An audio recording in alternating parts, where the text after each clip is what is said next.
साथियों नमस्कार, स्वागत है आप सभी का अपने YouTube चैनल पर। दोस्तों आज की इस क्लास में एक महत्वपूर्ण सी बीमारी के बारे में अपन डिस्कस करने वाले हैं और ये बीमारी दोस्तों बैक्टीरिया के कारण होने वाली एक महत्वपूर्ण बीमारी है जिससे प्रतिवर्ष बहुत सारे पशुओं की जान चली जाती है। और ये जो बीमारी है दोस्तों इतनी गंभीर होती है कि इसमें कई बार तो अपने को पता भी नहीं लगता कि ये बीमारी हो चुकी है, उससे पहले ही जानवर की डेथ हो जाती है। तो इसका जो इन्फेक्शन होता है बहुत खतरनाक तरीके का होता है और 4-5 घंटे के अंदर ही जानवर की जान चली जाती है। तो दोस्तों आज का अपना टॉपिक रहेगा पास्चुरेला मल्टोसिडा से होने वाली गंभीर बीमारी गलघोटू यानी एचएस, जिसे अपन हीमोरेजिक सेप्टिसीमिया भी बोलते हैं।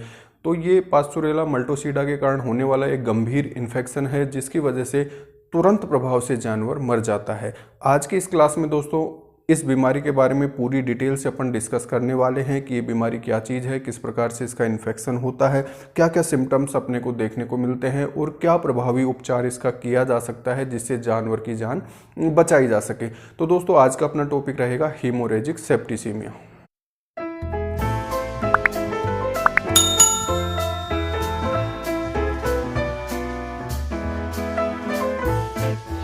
आज की क्लास शुरू करते हैं अपन एचएस के ऊपर यानी हीमोरेजिक सेप्टिसीमिया। नाम से पता लग रहा है इसमें क्या होने वाला है, सेप्टिसीमिया होने वाला है। सेप्टिसीमिया का मतलब क्या होता है, जो टॉक्सिन होते हैं, जो बैक्टीरियल टॉक्सिन्स होते हैं उनकी वजह से इसमें डेथ होती है। यानी सेप्टिसीमिया होता है टॉक्सिन्स का लेवल बहुत ज़्यादा बढ़ जाता है बॉडी के अंदर और जानवर की डेथ हो जाती है। आज की इस क्लास में दोस्तों अपन एचएस के बारे में डिटेल लेने वाले हैं। तो सबसे पहला पॉइंट आता है ये किसकी वजह से होता है। तो एचएस का जो पॉजिटिव एजेंट होता है दोस्तों पास्चुरेला मल्टोसिडा। पास्चुरेला मल्टोसिडा एक ग्राम नेगेटिव बैक्टीरिया होता है, ग्राम नेगेटिव बैक्टीरिया होता है जिसकी वजह से ये पूरा इन्फेक्शन होता है। Gram negative bacteria Pasteurella multocida ये सबसे ज़्यादा प्रभावित करता है दोस्तों बफेलो को, ठीक है। उसके अलावा ये कैटल को भी प्रभावित कर सकता है, ठीक है। कैमल में भी केस रिपोर्टेड किए गए हैं, हॉर्सेज में भी देखे गए हैं, सीप में भी इसके केस देख सकते हैं अपन, या जो वाइल्ड एनिमल्स होती है, वाइल्ड स्पीसीज होती है, वहाँ पर भी इसका इन्फेक्शन हो सकता है। पर जनरली अपन फील्ड में बफेलो में सबसे ज़्यादा इसके केस देखने को अपने को मिलेंगे। इसका क्या कारण होता है, भैंस में ये ज़्यादा क्यों होता है। तो देखिए दोस्तों पास्चुरेला मल्टोसिडा जो होता है भैंस का जो रेस्पिरेटरी ट्रैक्ट है यानी उसकी जो लेरिंग्स है, ट्रेकिया है, उसके जो लंग्स है, उस एरिया में ये बैक्टीरिया निष्क्रिय अवस्था में रहता है। और जब मौसम आता है फेवरेबल, जैसे बारिश के मौसम में ये इन्फेक्शन सबसे ज़्यादा देखने को मिलता है, उस कंडीशन पर ये एक्टिव हो जाता है और ये इन्फेक्शन कोज कर देता है, ठीक है। इसलिए ये इन्फेक्शन यानी एचएस जो बीमारी है, गलघोटू जो बीमारी है, वो भैंसों में ज़्यादा देखने को मिलती है, ठीक है। अब इसका नाम अपन ने रखा है हीमोरेजिक सेप्टिसीमिया, या इसको अपन क्या बोल रहे हैं, गलघोटू, यानी गले को घोंटने वाली ये बीमारी है जिसमें जानवर का गला जो है वो दब जाता है, सांस लेने में उसको तकलीफ होती है जिसकी वजह से उसकी डेथ हो जाती है।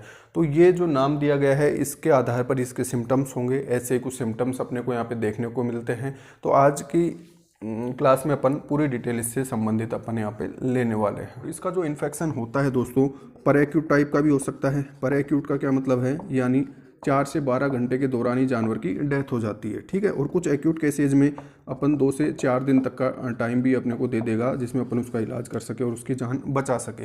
हीमोरेजिक सेप्टिसीमिया जो होता है दोस्तों, इसकी जो फेज होती है वो 3 फेजेज में इसको डिवाइड कर सकते हैं अपन। उन फेजेज के आधार पर ही उसको नाम भी दिया गया है। जैसे इसकी जो पहली फेज होती है उसमें जानवर को फीवर रहता है, हाई बॉडी टेम्परेचर अपने को देखने को मिलेगा, 104, 105, 106, 107, 108 या उससे भी ज़्यादा बॉडी टेम्परेचर अपने को यहाँ पे देखने को मिलता है।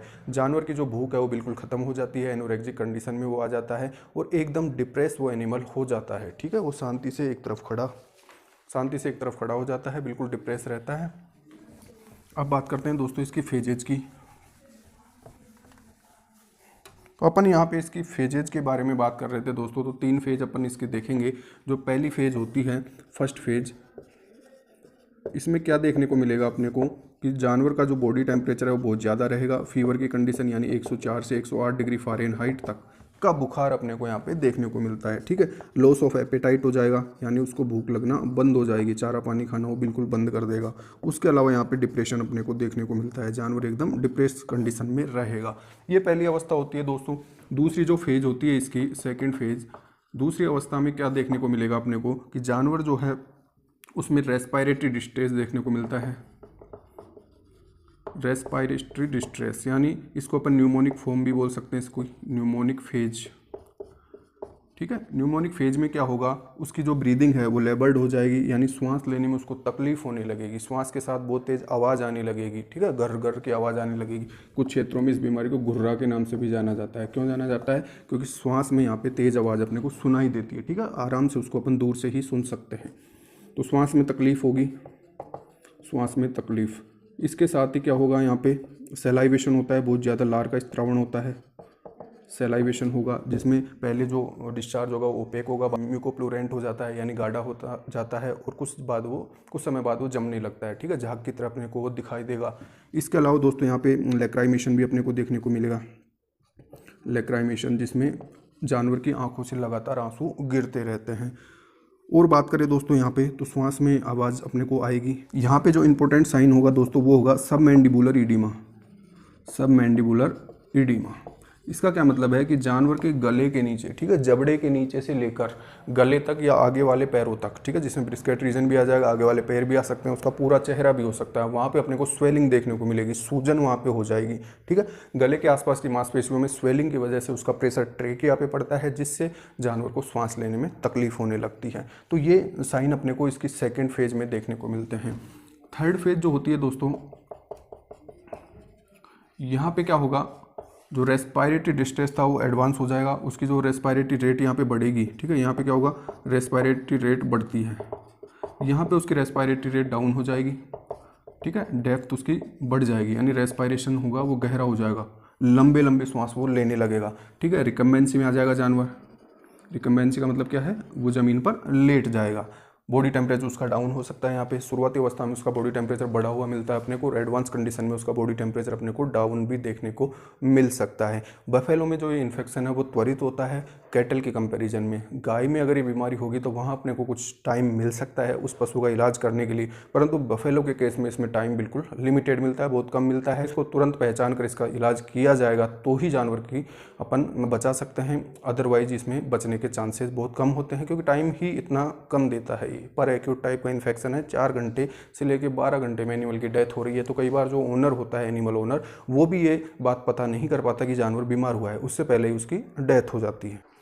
थर्ड पेज में दोस्तों आगे की बात करें अपन, तो यहाँ पे टर्मिनल सेप्टिसीमिया अपने को देखने को मिलेगा। सेप्टिसीमिया यानी जो टॉक्सिन्स हैं बैक्टीरिया के, उनकी वजह से सेप्टिसीमिया हो जाएगा, और एंड ऑफ द डे यहाँ पे क्या हो जाएगी, एनिमल की डेथ अपने को रिपोर्ट होगी, जानवर की डेथ हो जाएगी सेप्टिसीमिया की वजह से। तो इस प्रकार से इसको फेजेज में भी अपन डिवाइड कर सकते हैं, हीमोरेजिक सेप्टिसीमिया को, जहाँ पे अपन ने इस प्रकार से समझा। प्राइमरी जो फेज होगी, पहली जो फेज होगी उसमें बॉडी टेम्परेचर बढ़ता है, जो सेकेंडरी फेज होगी उसको न्यूमोनिक फेज बोल सकते हैं। रेस्पिरेटरी सिस्टम से संबंधित सारे साइंस अपने को यहाँ पे रिपोर्ट होंगे, और थर्ड फेज में उसका बॉडी टेम्परेचर का डाउन हो सकता है, रेस्पिरेटरी रेट डाउन हो जाएगी, डेप्थ उसकी बढ़ जाएगी, और टर्मिनल सेप्टिसीमिया से एनिमल की डेथ हो जाएगी। इतना गंभीर प्रकार का ये इन्फेक्शन होता है दोस्तों। अब बात करें कि क्या अप्रोच रखी जाए इसके ट्रीटमेंट के लिए, कैसे एनिमल को बचाया जा सकता है, तो उसकी बात करते हैं अपन। तो यहाँ पे देखिए, सबसे पहले जैसा कि अपन ने देखा, ये ग्राम नेगेटिव बैक्टीरिया के कारण होने वाला इन्फेक्शन है। ठीक है, बैक्टीरिया से इन्फेक्शन हो रहा है, इसलिए अपने को यहाँ पे एंटीबायोटिक्स काम में लेनी पड़ेगी। अब ये इन्फेक्शन इतना तेजी से होता है, इतने टॉक्सिन्स रिलीज होते हैं बॉडी के अंदर, कि यहाँ पे अपने को कॉम्बिनेशंस ऑफ एंटीबायोटिक काम में लेने होंगे। एक से ज़्यादा एंटीबायोटिक्स अपन काम में ले सकते हैं। सल्फर ड्रग भी अपन यहाँ पे IV लगा सकते हैं एनिमल को। उसके अलावा सेफ्टियोफर सोडियम काम में ले सकते हैं, एंड्रोफ्लोक्सासिन काम में ले सकते हैं, सेफ्ट्राइक्सोन टेजोबैक्टम का जो कॉम्बिनेशन आता है वो भी अपन यहाँ पे यूज में ले सकते हैं। तो इनमें से कोई भी 2 एंटीबायोटिक सेलेक्ट करके अपन एनिमल को लगा सकते हैं। ठीक है, जैसे अपन ने सेफ्टियोफर सोडियम और सेफ्ट्राइक्सोन टेजोबैक्टम का कॉम्बिनेशन काम में ले सकते हैं। दोनों इंजेक्शन अपने को अलग अलग लगाने होते हैं, उनको आपस में कभी भी मिलाना नहीं होता। कुछ साथियों के कमेंट आते रहते हैं कि सर इस दवा को इस दवा में मिला के लगा दे क्या, तो इस प्रकार की गलती अपने को कभी भी नहीं करनी होती है। 2 ड्रग्स जिनके केमिकल फॉर्मुलेशन अलग अलग हैं, 2 केमिकल्स हैं, वो उनको अगर आपस में अपन मिला लेंगे तो उनके मिलने से तीसरा ही केमिकल वहाँ पे बन जाएगा, वो दोनों दवाएं ख़त्म हो जाएगी और तीसरा कोई केमिकल बन जाएगा जो कि पॉइजनस भी हो सकता है। उसका कोई असर होगा या नहीं होगा वो अपने को ध्यान में रखना चाहिए। तो कभी भी 2 दवाओं को आपस में मिला के काम में नहीं लेना चाहिए। अब बात करें दोस्तों इसके ट्रीटमेंट की, तो जैसा कि मैंने सबसे पहले बात की, एंटीबायोटिक थेरेपी देंगे। हाई डोज में यहाँ पे अपने को एंटीबायोटिक्स लगानी है। जैसे एंड्रोफ्लोक्सासिन की बात करें तो 2.5 से 5 mg पर किलोग्राम बॉडी वेट की इसकी डोज होती है, तो 5 mg पर किलोग्राम बॉडी वेट की डोज अपने को यहाँ पे रखनी है। सेफ्ट्राइक्सोन और टेजोबैक्टम का कॉम्बिनेशन काम में ले सकते हैं। उसके अलावा बात करें दोस्तों यहाँ पे बॉडी टेम्परेचर भी ज़्यादा है, ठीक है, इन्फ्लामेटरी स्वेलिंग भी बहुत ज़्यादा होती है, तो इसके लिए अपने को NSAID काम में लेना होता है। NSAID सबसे पोटेंट जो काम में ले अपन फ्लूनोक्सिन मैग्लूमाइन काम में ले सकते हैं। फ्लूनोक्सिन मैग्लूमाइन जो होता है दोस्तों उसको भी हायर डोज पे अपने को यूज में लेना होता है। 2.2 mg पर किलोग्राम बॉडी वेट उसकी डोज रेट होती है। 83 mg पर ml की उसकी प्रिपरेशन होती है। तो बॉडी वेट अगर 400 ml माना जाए तो एक बफेलो को पूरा 10 ml अपने को IV ये इंजेक्शन लगाना चाहिए। उसके अलावा एंटी इन्फ्लामेटरी लगाने के बाद एंटीहिस्टामिनिक यानी CPM का एक इंजेक्शन भी अपन लगाएंगे ताकि उसका जो डिस्चार्ज है, उसके जो रेस्पिरेटरी डिस्ट्रेस के साइन अपने को देखने को मिल रहे हैं उनमें उसको राहत मिल सके। इस साथ में अपन यहाँ पे डायूरेटिक भी काम में लेंगे दोस्तों, जो कि उसकी स्वेलिंग को कम करने का काम करेंगे। और जो सर्जिकल ट्रीटमेंट होता है दोस्तों, ट्रेक्यूटोमी उसमें करनी होती है, उस पर नहीं जाकर अपन केवल मेडिसिनल ट्रीटमेंट की ही बात अपन यहाँ पे करेंगे। तो एक बार मैं इसको रिवाइज कर रहा हूँ। सबसे पहले अपने को काम में लेनी है एंटीबायोटिक्स। तो एंटीबायोटिक थेरेपी के लिए अपन यहाँ पे काम में ले सकते हैं एंड्रोफ्लोक्सासिन। उसके अलावा काम में ले सकते हैं सल्फाडिमिडीन। सल्फाडिमिडीन प्लेन जो होता है इसको 100 mg पर किलोग्राम बॉडी वेट से लगा देंगे अपन, ठीक है। एंड्रोफ्लोक्सासिन जो होता है इसको 2.5 से 5 mg पर किलोग्राम बॉडी वेट, तो यहाँ पे अपने को हाई डोज रखनी है, 5 mg पर किलोग्राम बॉडी वेट से लगा सकते हैं। उसके अलावा दोस्तों यहाँ पे सेफ्टियोफर सोडियम भी काम में ले सकते हैं, सेफ्टियोफर सोडियम काम में ले सकते हैं। सेफ्ट्राइक्सोन प्लस टेजोबैक्टम का कॉम्बिनेशन अपन यूज में ले सकते हैं। 2 एंटीबायोटिक अपन इनमें से सेलेक्ट करके कोई भी लगा सकते हैं। उसके अलावा दोस्तों बात करें NSAID यानी नॉन स्टेरॉइडल एंटी इन्फ्लामेटरी जो ड्रग होती है उसमें अपन काम में लेंगे फ्लूनोक्सिन मैग्लूमाइन, ठीक है, जो मैग्लूडाइन के नाम से इंजेक्शन अवेलेबल है मार्केट में, ये लगा देंगे अपन 2.2 mg पर किलोग्राम बॉडी वेट के अकॉर्डिंग। इसके अलावा काम मिलेंगे दोस्तों अपन यहाँ पे स्टेरॉइड्स भी काम मिलेंगे, क्योंकि बहुत गंभीर इन्फेक्शन है। स्टेरॉइड जो होते हैं कोर्टिकोस्टेरॉइड लाइफ सेविंग ड्रग होती है, इसके लिए अपन प्रेडनिसोलोन काम में ले सकते हैं, डेक्सोना काम में ले सकते हैं, तो यहाँ पे अपन डेक्सोना भी यूज में ले सकते हैं। और इसकी जो डोज अपने को रखनी होती है दोस्तों 0.5 mg पर किलोग्राम बॉडी वेट रखनी होती है, यहाँ पे डेक्सोना यूज में ले सकते हैं। उसके अलावा एंटीहिस्टामिनिक में अपन CPM काम में ले सकते हैं, 10 ml इंट्रामस्कुलर इंजेक्शन इसका अपने को लगाना होगा। उसके साथ ही दोस्तों अपन बात करें तो डायूरेटिक्स यूज में ले सकते हैं। डायूरेटिक्स जो होते हैं एनिमल की बॉडी में जो एक्सेसिव फ्लूइड एक्यूमुलेट हो गया है उसको बाहर निकालने का काम करते हैं।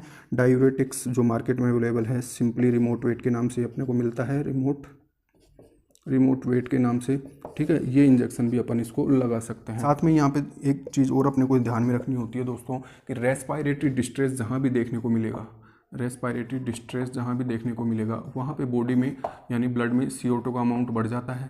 CO2 का अमाउंट बढ़ने से एसिडिटी बढ़ती है, ठीक है, एसिडिटी बढ़ती है यानी मेटाबॉलिक एसिडोसिस की तरफ अपन चले जाएंगे। एनिमल क्या हो रहा है, एनिमल की बॉडी में एसिडिटी बढ़ रही है यानी मेटाबॉलिक एसिडोसिस हो रहा है, तो साथ में उसको अपन एसिडिटी का यानी सोडा बाइकार्ब भी अपन उसको दे सकते हैं, ओरली भी दे सकते हैं और IV भी दे सकते हैं, ठीक है। जो 25 ml के एम्पुल के फॉर्म में अवेलेबल होता है वो एक बफेलो को अपन 4 एम्पुल NS में IV के थ्रू लगा सकते हैं। तो ये सिंपल सा ट्रीटमेंट का प्रोटोकॉल है जिसको अपने को रेगुलर रखना होगा और हाई डोज में ये दवाइयाँ काम में लेनी होगी, तब जाके एनिमल को अपन बचाने में कामयाब हो जाएंगे। निश्चित तौर पर ये ट्रीटमेंट का प्रोटोकॉल अपन अगर फॉलो कर रहे हैं तो वहाँ पे जानवर के बचने के चांसेस बढ़ जाते हैं। दोस्तों आज की इस क्लास में अपन ने HS से संबंधित जो भी डिटेल थी उसको डिस्कस करने की कोशिश की है, फिर भी कुछ पॉइंट हो सकता है यहाँ पे छूट गया हो। आज की जो जानकारी है वो आपको पसंद आती है तो वीडियो को लाइक कीजिए और अधिक से अधिक साथियों के साथ शेयर कीजिए ताकि उपयोगी और सटीक ज्ञानवर्धक जानकारी अधिक से अधिक लोगों को मिल सके। धन्यवाद।